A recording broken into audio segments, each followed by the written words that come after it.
We saw that a graph of a line can be a function. But are all lines functions? Let's look at the graph of a generic line to figure this out.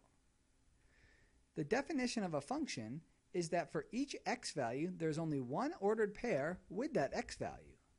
So if we pick a random x value, how many ordered pairs are there with that x value? In other words, how many points on the line have that x value? Let's start by looking at all of the points on the plane with that particular x value. All the points with a particular x value form a vertical line. How many times does this hit the graph? Since there is only one point with this x value, and we could do this for every single x value, it is a function. In general, determining if a graph is a function like this is called the vertical line test.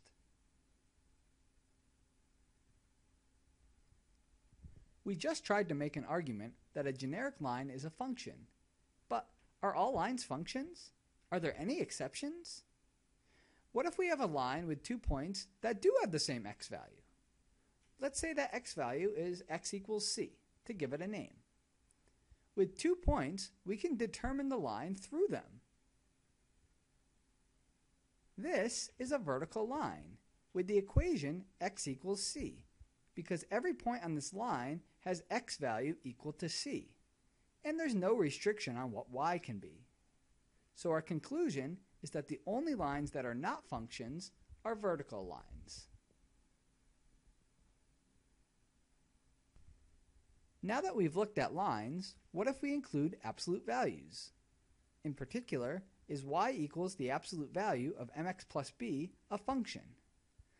We saw that if we start with y equals mx plus b, taking the absolute value of the right-hand side gives y equals the absolute value of mx plus b. What this does graphically is make all of the negative y values positive. So is this a function? Well, even though 2 points have the same y value, no 2 points have the same x value, which is what we really care about in determining if something is a function. So we can conclude that y equals the absolute value of mx plus b is a function for any values of m and b.